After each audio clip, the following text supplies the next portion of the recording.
जी नमस्कार, हम विपिन चौरसिया यूट्यूब चैनल से अगर हमारा चैनल वाला तो हमारा चैनल कर लो सब्सक्राइब और वीडियो कर लो शेयर। जौन कि हमारा वीडियो में कुछ भी अश्लील ना होला। ये कोई देख लो डांस वीडियो, अगर वीडियो अच्छा लगी तो हमारा चैनल को करिए सब्सक्राइब और अपना दोस्तन में करिए शेयर।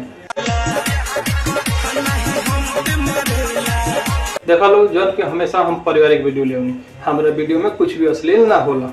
वीडियो देखा लो, एंजॉय लो।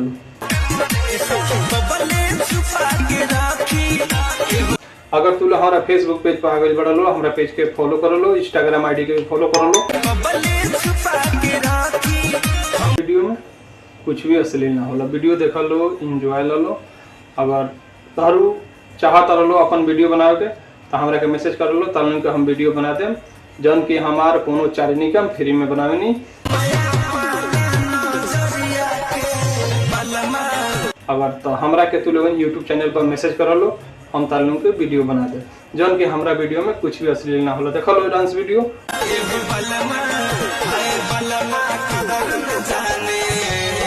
और एंजॉय लो।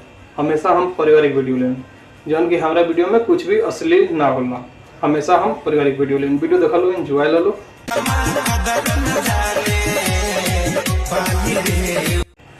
और नमस्कार, फिर मिले अगला वीडियो में नए वीडियो के साथ। जी नमस्कार, हम विपिन चौरसिया यूट्यूब चैनल से अगर हमारा चैनल वाला तो हमारा चैनल कर लो सब्सक्राइब और वीडियो कर लो शेयर। जौन कि हमारा वीडियो में कुछ भी अश्लील ना होला।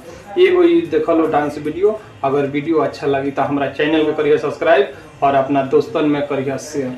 देखा लो जौन कि हमेशा हम पारिवारिक वीडियो ले हमारे वीडियो में कुछ भी अश्लील ना होला। वीडियो देखा लो, एंजॉय लो। अगर तू हमारा फेसबुक पेज पर आगे बढ़ लो, हमारा पेज के फॉलो कर लो, इंस्टाग्राम आईडी के फॉलो कर लो कि हमारा वीडियो में कुछ भी अश्लील ना होला। वीडियो देखा लो, एंजॉय लो। अगर तारू चाहता लो अपन वीडियो बनावे के तो हमरा के मैसेज कर लो, तलन के हम वीडियो बना देम। जौन कि हमार कोनो चार्ज नहीं कम, फ्री में बनावे नहीं। अगर तो हमरा के तू लोग यूट्यूब चैनल पर मैसेज कर लो, हम तालों के वीडियो बना दे।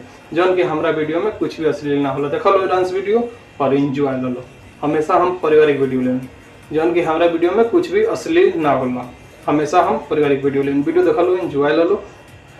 और नमस्कार, फिर मिले अगला वीडियो में नए वीडियो के साथ।